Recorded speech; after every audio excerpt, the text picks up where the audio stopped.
Halo semuanya, Assalamualaikum warahmatullahi wabarakatuh. Om Swastiastu, Namo Buddhaya, salam kebajikan.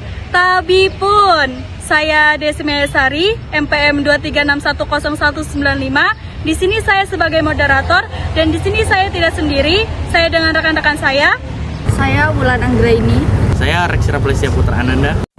Saya Yoga Pratama. Saya Septiana Putri. Baik, itulah perkenalan dari rekan-rekan saya. Selanjutnya pemaparan analisis Police Brief yang berjudul Penggunaan Kekuatan oleh Konflik Israel dan Palestina, Perspektif Hukum Humaniter Internasional. Seperti yang kita ketahui, konflik bersenjata Israel dan Palestina yang kembali memuncak pada tahun 2024-2025 menyebabkan dampak kemanusiaan yang luar biasa, termasuk korban sipil yang tinggi dan kerusakan infrastruktur vital, khususnya di Gaza. Intensitas kekerasan ini menimbulkan pertanyaan mendalam tentang legalitas dan legitimasi penggunaan kekuatan oleh negara Israel, serta kelompok bersenjata non-negara seperti Hamas dan kelompok lainnya dalam konteks hukum humaniter internasional HAI, terutama Konvensi Jenewa 1949 dan protokol tambahan. Tindakan para pihak harus dievaluasi melalui prinsip-prinsip hukum perang, distinction, proportionality, dan mutuality necessity. Brief ini mengkaji kerangka hukum yang berlaku, pelanggaran yang dilaporkan, serta hambatan dalam akuntabilitas internasional. Rekomendasi utama adalah mendesak penerapan norma HAI secara universal, meningkatkan kapasitas pemantauan internasional, dan memperkuat mekanisme penegakan hukum internasional. Baik, saya akan melanjutkan pemaparan materi yang telah disampaikan oleh rekan saya. Latar belakang. Konflik Israel-Palestina telah berlangsung selama lebih dari 7 dekade dan ditandai dengan siklus kekerasan yang terus berulang. Eskalasi konflik tahun 2024 sampai 2025 menyusul serangan besar-besaran dan respon militer dari kedua belah pihak, menyoroti kembali kegagalan komunitas internasional dalam menegakkan perlindungan hukum terhadap warga sipil dan infrastruktur sipil. Hukum humaniter internasional sebagai kerangka normatif untuk mengatur perilaku dalam perang menjadi instrumen penting dalam membatasi penderitaan manusia. Namun, penerapannya dalam konteks ini menghadapi tantangan serius, termasuk perbedaan tafsir hukum, penggunaan kekuatan yang tidak proporsional, serta politik impunitas yang berakar dalam sistem bernasional. Dari latar belakang yang ada, kami menemukan permasalahan. Ada dua permasalahan, yaitu ketidakjelasan legalitas penggunaan kekuatan, lalu yang kedua ada implikasi terhadap pelanggaran hukum humaniter internasional.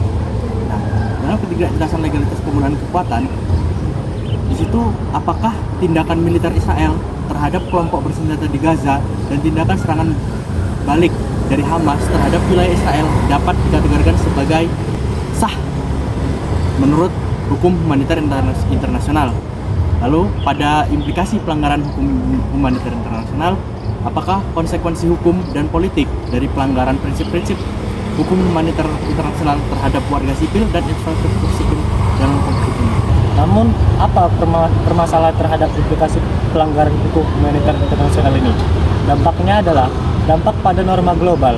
Implikasi dalam konflik ini dapat menciptakan presiden berbahaya, di mana negara-negara lain merasa bebas mengabaikan hukum humaniter internasional ini tanpa konsekuensi yang sehingga mengancam kredibilitas sistem hukum internasional secara keseluruhan. Baik, setelah kami menganalisis dari isu hukum ini, kami ingin memaparkan beberapa rekomendasi kebijakan. Yang pertama, ada advokasi penegak hukum humaniter internasional secara universal. Yang kedua, penguatan peran ICC dan mekanisme internasional lainnya.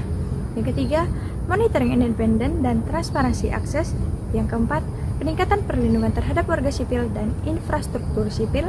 Yang kelima, reformasi Dewan Keamanan PBB. Oke, pada poin pertama, di sini dijelaskan bahwa kebijakan ini bertujuan agar semua negara di dunia, baik negara besar, kecil, kaya, miskin, atau bahkan yang memiliki hubungan dekat dengan pihak yang sedang berkonflik, harus tetap mendesak penegak hukum perang atau hukum humaniter internasional tanpa terkecuali. Tidak boleh disikap diam atau membela jika pelaku pelanggaran adalah sekutu atau teman politik. Di mana hukum humaniter internasional mengatur tentang perlindungan terhadap warga sipil dan pembatasan cara berperang. Yang kedua, yang dimana mendukung Mahkamah Pidana Internasional atau ICC dalam melakukan penyelidikan dan penuntutan terhadap pelanggaran berat hukum humaniter internasional. Yang ketiga, rekomendasi ini bertujuan agar wilayah konflik dibuka untuk badan-badan independen dan melaporkan pelanggaran secara objektif. Yang keempat, yang dimana di sini butuhnya peningkatan perlindungan terhadap warga sipil untuk menghindari serangan keluarga sipil dan fasilitas umum. Dan yang kelima, mendorong peninjauan ulang terhadap sistem veto yang bisa digunakan oleh negara-negara besar yang termasuk bertujuan untuk mencegah atau menghentikan pelanggaran HAM. Baik, sekian yang dapat kami paparkan. Terima kasih. Wabillahi taufik wal hidayah. Wassalamualaikum warahmatullahi wabarakatuh. Don't need no money, don't need nobody, just need your body. Show me that soul sweet like honey. Oh, okay. Lagi lo padahal, ya Allah, ya Tuhanku.